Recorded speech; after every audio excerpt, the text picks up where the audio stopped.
मैंने आईआईटी दिल्ली से ग्रेजुएशन किया हुआ है 2004 में। जो आपने ये आईआईटी आईएम छोड़ने के बाद इस बात को चूज़ किया, मैं अगर एक कंपनी की तरफ से सोचता हूँ जब, तो मुझे कुछ ऐसे लोग चाहिए जो कि मोटिवेटेड हों एक बड़ी गाड़ी खरीदने के लिए, कुछ करने के लिए, सुख जिसको हम आज के दिन परसीव कर रहे हैं उसको लेने के लिए।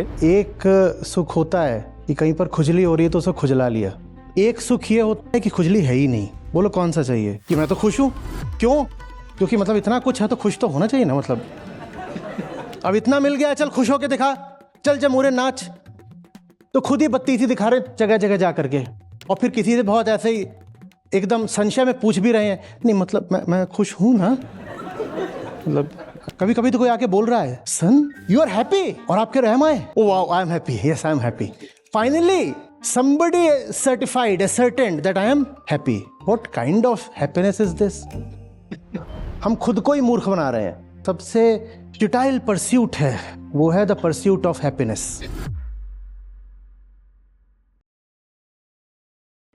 मेरा नाम प्रभात त्यागी है और मैंने आईआईटी दिल्ली से ग्रेजुएशन किया हुआ है 2004 में। अगर मैं एक साल पहले जाता तो शायद आपसे मिलता 99 में वहाँ पे, प्रशांत त्रिपाठी से। आचार्य जी, एक तो मेरा सवाल ये है कि जो आपने ये आईआईटी आईएम छोड़ने के बाद इस बात को चूज़ किया,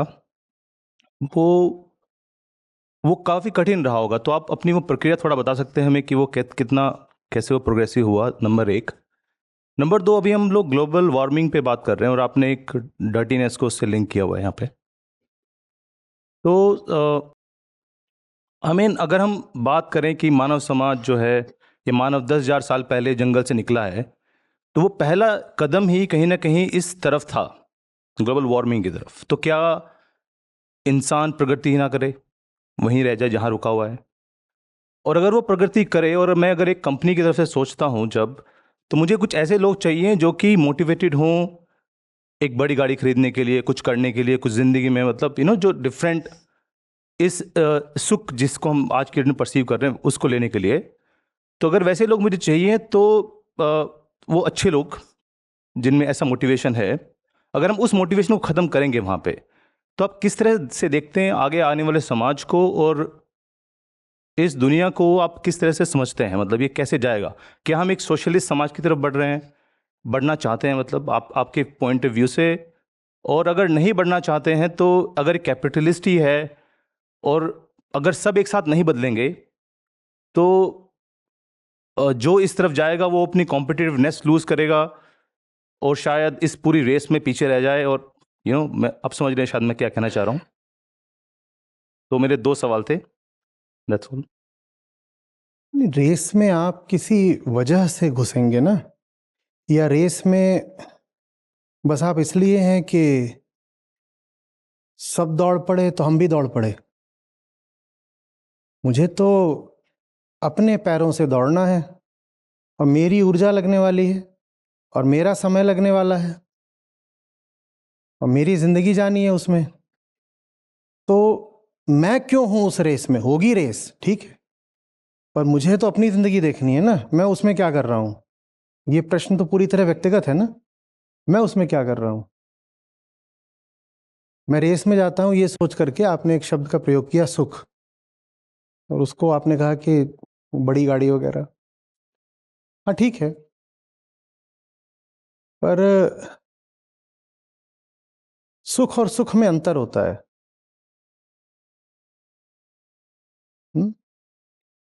तो नागार्जुन है, आचार्य नागार्जुन, माध्यमिक बौद्ध दार्शनिक, बोलते हैं कि एक सुख होता है कि कहीं पर खुजली हो रही है तो उसे खुजला लिया। आपको जब होती है इच, तो उसको आप खुजला लें, तो एक सुख वो होता है कि नहीं होता है? और जहां नहीं कर पाते किसी और को जाके बोलते हैं, can you scratch my back?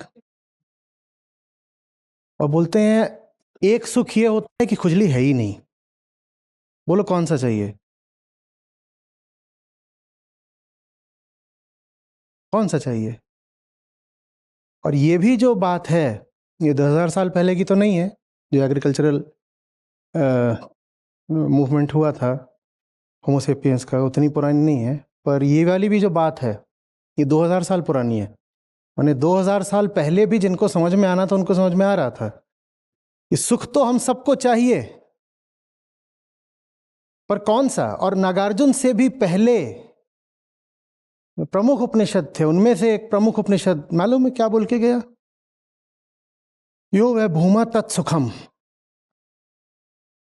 नाल्पे सुखम अस्ति। बोले छोटी चीज में सुख है ही नहीं। सुख का नकार या निषेध नहीं करा, कहा कि भूमा, भूमा माने विशाल अनंत। बोले सुख तो अनंतता में ही मिलेगा, ये छोटी छोटी जो क्षुद्रताएं हैं, पेटीनेस, तुच्चाई, इसमें लगता है कि सुख है नहीं, है भी सुख तो बहुत निचले स्तर का सुख है। तो सुख और सुख में अंतर होता है भाई। सुख तो सबको चाहिए, पर समझदार लोग बहुत पहले बोल गए नाल पे सुखम। छोटी चीज में जो सुख ढूंढ रहे हो वैसे ही है कि खुजली कर ली तो लगा कि सुख मिल गया, हाँ थोड़ा सा और खुजा दो। उससे क्या होगा? उससे ये होगा कि और खुजाएगा तो खून आ जाएगा, खून आ जाता है। बेहतर क्या है? उस खुजली को ही मिटा दो ना। हाँ, तो उसको ही फिर अध्यात्म या आत्मज्ञान कहते हैं कि देखना कि ये खुजली चीज क्या है। सुख की तलाश में तो जानवर भी रहते हैं सारे। इंसान की समस्या ये कि वो जानवरों से भिन्न है थोड़ा। जानवर जिस सुख में संतुष्ट हो जाते हैं आप हो ही नहीं पाओगे। और ये कोई ज्ञान की बात नहीं है, ये कोई नैतिकता की बात नहीं है, ये किसी का दिया उपदेश नहीं है, ये किसी का बनाया नियम नहीं है कि छोटे सुख में संतुष्ट मत हो जाना, कि बाबा जी ने प्रवचन झाड़ा है तो अब हमें छोटी चीज में संतुष्ट नहीं होना है। बाबा जी हो कि ना हो, किसी ने ज्ञान झाड़ा हो या ना झाड़ा हो, ये आपकी बात है, आपके दिल के, आपके स्वभाव की बात है कि छोटी चीज में आप संतुष्ट नहीं हो पाओगे तो नहीं हो पाओगे। आप अपने साथ जबरदस्ती भी कर लो तो भी नहीं हो पाओगे। और जब आदमी अपने साथ जबरदस्ती कर करके थक जाता है ना, तो फिर वो अपने साथ पाखंड करता है। वो अपने आप को जताता है कि मैंने इतना ये सब छोटा छोटा सब इकट्ठा कर लिया है तो मैं शायद सुखी होऊंगा ही, so let me behave as if I am happy. ये पाखंड है, हिपोक्रेसी, इंटरनल आत्म प्रवंचना। हम खुद को ही मूर्ख बना रहे हैं। हम कहते हैं देखो मुझे बताया गया था कि ये सब चीजें मिल जाएंगी, एसयूवी कहा, ये मिल जाएगा, ये मिल जाएगा तो तुम सुखी हो जाओगे। अब उसमें से काफी कुछ तो मुझे मिल गया है, सब कुछ नहीं, पर उसमें से ये सब मिल गया है। So now after this I am entitled to be and supposed to be happy. How dare I not be happy? खुद पे ही खुम दिखा रही है। अब इतना मिल गया, चल खुश होके दिखा, चल जमूरे नाच। तो खुद ही बत्ती सी दिखा रहे जगह जगह जा करके कि मैं तो खुश हूं। क्यों? क्योंकि मतलब इतना कुछ है तो खुश तो होना चाहिए ना, मतलब। और फिर किसी से बहुत ऐसे ही एकदम संशय में पूछ भी रहे हैं, नहीं मतलब मैं खुश हूं ना, मतलब I am really happy, am I not? कभी कभी तो कोई आके बोल रहा है, सन यू आर हैप्पी, और आप कह रहे am I? Oh wow, I am happy, yes I am happy. Finally somebody certified, ascertained that I am happy. What kind of happiness is this? जहां आपको खुद ही नहीं पता कि चल क्या रहा है, जहां आपको अपने आप को जबरदस्ती साबित और घोषित करना पड़ता है कि मैं प्रसन्न हूं। तो ये इसको हम ये नहीं कह रहे खुशी नहीं है। हालांकि जानने वालों ने ये तक कह दिया है कि खुशी नहीं है। झूठे सुख को सुख कहे मानत है मनमोद, जगत चबैना काल का कुछ मुंह में कुछ गोद। तो जिनको दो टूक बात करनी थी उन्होंने तो सीधा ही कह दिया कि ये तुम्हारा सुख है ही नहीं सुख, ये झूठा सुख है, एकदम झूठा सुख है। तुम जबरदस्ती अपने आप को बस जता रहे हो कि तुम खुशी हो, तुम अपने आप को जता रहे हो, अपने आप को कन्विंस कर रहे हो कि तुम खुश हो, तुम हो नहीं। हम उतनी सख्ती नहीं कर रहे, हम मान रहे हैं कि वो जो खुशी है एसयूवी वाली वो भी खुशी है। मान लिया, बात क्या, बच्चे की जान लेंगे क्या? तो चलो मान लिया, ठीक है कि वो वाली बीज है, उसमें कुछ खुशी है, पर वो जो खुशी है ना, वो उन चीजों में, उतने से आपका पेट भरेगा नहीं। आप इंसान हो, आप पैदा हुए हो किसी बहुत ऊंची खुशी को हासिल करने के लिए, इतनी ऊंची खुशी को हासिल करने के लिए कि आप खुशी हासिल करना भूल जाओ, कि याद ही ना रहे कि आप खुश हो कि नहीं हो। इतनी ऊंची खुशी। ठीक वैसे जैसे जब कोई इतना अमीर हो जाए, इतना अमीर हो जाए कि उसको याद ही ना रहे कि उसके पास पैसा अभी है कि नहीं है। कोई चीज तभी याद रहती है जब उस पर कोई खतरा रहता है। कोई चीज तभी याद रहती है जब वो अल्पता में होती है, सीमित होती है। कोई चीज तभी याद रहती है जब अभी उस चीज की कोई प्रासंगिकता, कोई वजूद, कोई रेलेवेंस होती है। जब बहुत बहुत पैसा हो जाता है तो आप कहाँ याद रखते हो? आप में से कितने लोग याद रख रहे हो कि इस हॉल में कितनी हवा है? जबकि वो बहुत जरूरी चीज है ना, पर इतनी सारी है कि फर्क नहीं पड़ता। आप कह रहे हो या खतरा लग रहा है, इतने सारे लोग हैं, सारा ऑक्सीजन ये पी गए तो ऐसा लग रहा है क्या?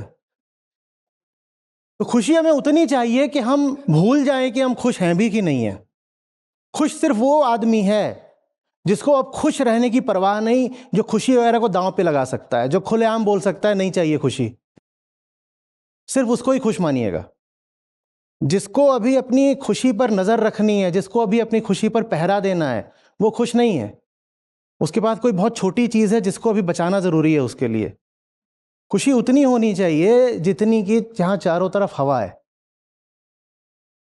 कि फर्क ही नहीं पड़ता, या पूरा भर जाए सब, यहां पर अभी और लोग आ जाएं, ये हो जाए, यहां पे पूरा सब खड़े हो जाए, तो भी आपको जरा भी खतरा लगेगा कि सारी ऑक्सीजन ये चुरा ले गए, फिर मेरा क्या? ऐसा लगेगा क्या? आप मेरे लिए बहुत है, बहुत है हमारे लिए। तो असली खुशी तब है जब आप बांट सको, बिना ये सोचे कि मेरी कम हो जाएगी। मुझे अपने लिए चाहिए ही नहीं, को खुशी चाहिए ही नहीं, सिर्फ वो खुश है। बात आ रही है समझ में? दार्शनिकों ने कहा है कि दुनिया में जो सबसे सबसे विक्षिप्त तलाश है वो है खुशी की तलाश। जो सबसे फ्यूटाइल परस्यूट है वो है the pursuit of happiness.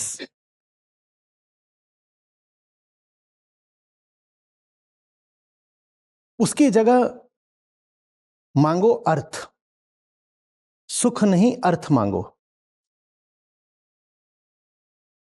Meaning, purpose. और उस पर्पस में, उस अर्थ में, उस उद्देश्य में इतने खो जाओ, इतने लीन हो जाओ कि ना सुख की परवाह बचे ना दुख की।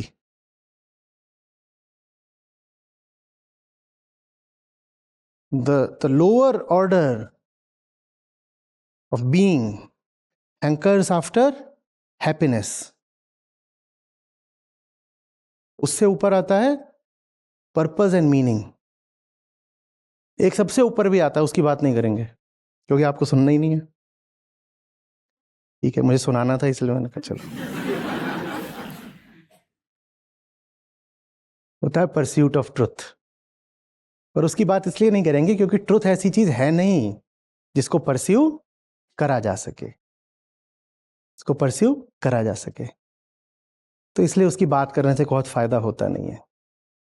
उसकी जगह कहीं बेहतर है उसको खोजो जो जीवन को अर्थपूर्ण बना दे। और अर्थपूर्ण जीवन को कैसे बनाया जाता है? ये देख के कि जीवन निरर्थक कहाँ जा रहा है। नकारने की भाषा में वही वेदांत है, नीति नीति। कहाँ जीवन नहीं लगाना है। अब यहां पर हम घूम के उसी भीड़ पर वापस आ गए। भीड़ में जीवन नहीं लगाना है, भीड़ में निरर्थकता है, उस निरर्थकता से बचना ही सार्थकता है। The pursuit of meaning, meaning, am I living a meaningful life? और जिसकी जिंदगी में मीनिंग आ गई वो हैप्पीनेस की परवाह बिल्कुल बंद कर देगा। कोई अभी अगर हैप्पीनेस का रोना रो रहा है तो इसका मतलब उसके जीवन का कोई अर्थ नहीं है, बस यूं ही जी रहा है। ऐसे ही हवा चली जैसे, बादल आया जैसे। कैसे बादल आया था? यूं ही, मीनिंगलेसली। कैसे बादल चला गया? यूं ही, अर्थहीन होकर। न आने में कोई अर्थ, न जाने में कोई अर्थ। सब व्यर्थ, सब निरर्थ। और बादल की निरर्थकता में कोई समस्या नहीं है, क्योंकि बादल दुख का अनुभव नहीं करता। कम से कम हमें तो नहीं ऐसा प्रतीत होता कि बादल दुखी है। पर हम में और पशुओं में अंतर है, तो हम में और बादल में तो अंतर होगा ही होगा ना। मनुष्य को अर्थ चाहिए, पशु को भी अर्थ नहीं चाहिए। बादल तो छोड़ दो, बहुत दूर की बात है। पशु को भी कोई अर्थ नहीं चाहिए। कुत्ता, गाय, बैल, बकरी, इन्हें कोई अर्थ नहीं चाहिए। इन्हें क्या चाहिए? इन्हें निचले तल की हैप्पीनेस चाहिए। क्या? खाना मिल जाए, कोई डंडा मारने वाला ना हो, बहुत बारिश ना हो रही हो, बहुत गर्मी ना हो रही हो, मीटिंग का समय है तो कोई साथी मिल जाए। यही इनके लिए है। इससे आगे इन्हें कुछ नहीं चाहिए। किसी ने बांध के ना रखा हो, दौड़ भाग करने को, कूदने फांदने को जगह मिल जाए, यही है बस। अर्थ नहीं चाहिए उन्हें। मनुष्य अकेला है जो बंधन का अनुभव करता है, तो इसलिए मनुष्य को अर्थ चाहिए। जीव किसी आंतरिक बंधन का अनुभव नहीं करता। पशु, उसको बंधन बुरा भी लगता है तो कौन सा? बाहरी। उसके गले में पट्टा डाल दो तो हो सकता है उसे बुरा लगे, और गले में पट्टा डलवाना भी वो कई बार खुद ही स्वीकार कर लेता है, अगर गले में पट्टा डालने के फलस्वरूप उसको रोटी पानी मिल रहा है तो। मैंने कुत्तों को देखा है, वो अपना पट्टा अपने मुंह में लेके आते हैं मालिक के पास, घुमाने ले चलो। वो खुद ही आएगा शाम के समय पे, एकदम आएगा और आपके ऊपर चढ़ेगा, और मुंह में उसने क्या पकड़ रखा होगा? अपना पट्टा। वो खुद ही आएगा, मुंह में लेके आएगा। अरे भाई, तुझे घूमने चलना है तो आजाद हो क्या ना, ऐसे ही बोलते चलते हैं दोनों। और बोल रहा हम तो चलेंगे, इसमें मुझे बांध के ले चलो। उसकी जिंदगी में किसी प्रकार की भीतरी आजादी की कोई चाह, कोई प्रेम है नहीं। मनुष्य ऐसा नहीं है, हम बहुत अलग है, हमें समझना पड़ेगा। हम बड़े अजीब और बड़े उद्दंड और एक तरीके से कहिए तो बड़े बदतमीज लोग होते हैं। अस्तित्वगत रूप से हम बदतमीज हैं। बदतमीज से मेरा आशय उच्छृंखल, कि माने हम किसी तरह की कोई भी रस्सी, बेड़ी, जंजीर भीतरी तौर पर स्वीकार नहीं कर सकते, और करवाओगे तो हम बुरा मानेंगे। भले ही मजबूरी में मान लें, पर जिंदगी बुझी बुझी रहेगी। तो अर्थ माने फिर क्या हुआ? अगर हम कह रहे हैं परस्यूट ऑफ हैप्पीनेस से ऊपर है परस्यूट ऑफ मीनिंग, तो अर्थ माने क्या हुआ? अर्थ माने हुआ कि परस्यूट ऑफ मीनिंग की एक ही मीनिंग होती है, परस्यूट ऑफ फ्रीडम। क्योंकि एक ही चीज है भीतर जो हमें अच्छी नहीं लगती, क्या? बंधन। बंधन। तो जिंदगी मिली है वो काम करने के लिए जिससे भीतरी बंधन टूटे। जिंदगी किसी भीड़ में रेस में दौड़ने के लिए नहीं मिली है। रेस में दौड़ने वाले हमें लगता है मेहनत कर रहे हैं, पर सच पूछिए तो वो मौज कर रहे हैं। उन्होंने सस्ता तरीका चुना है। उन्होंने वो तरीका चुना है जिसमें बहुत कम काम करना पड़े। सब चल रहे हैं, हम भी चल रहे हैं। उनको अगर थकान होती भी तो बस शरीर की होती है। असली दम लगता है भीतरी लड़ाई लड़ने में। भीड़ के साथ चलने में तो एक बात है कि सब एक गति से दौड़ रहे हैं, तो साहब आप भी उतनी गति से दौड़िए, कीप पेस। उसमें मेहनत लगती है। उससे कहीं ज्यादा मेहनत लगती है अकेले चलने में। निरर्थक काम करने में तो मेहनत लगती है, उससे कहीं ज्यादा मेहनत लगती है सार्थक काम करने में।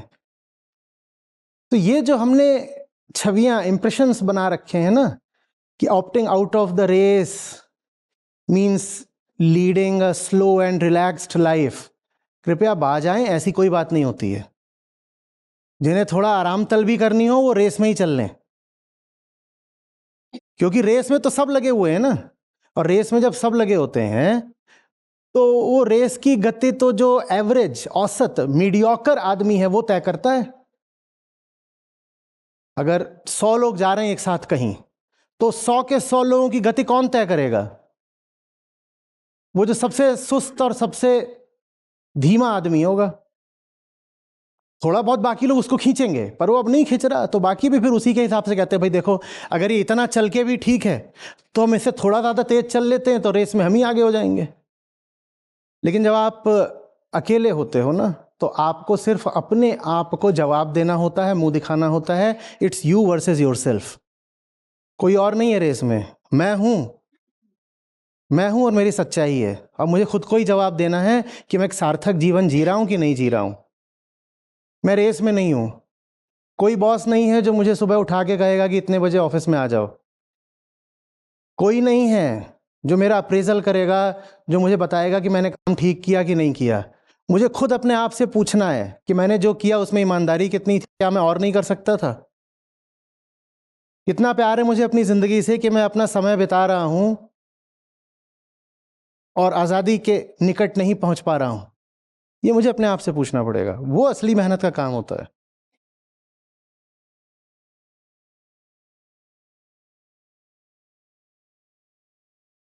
बात समझ रहे हैं? जो भी सवाल हो ना, उनको बिल्कुल फर्स्ट प्रिंसिपल्स से शुरू किया करिए, तो जवाब बहुत आसानी से मिल जाएगा।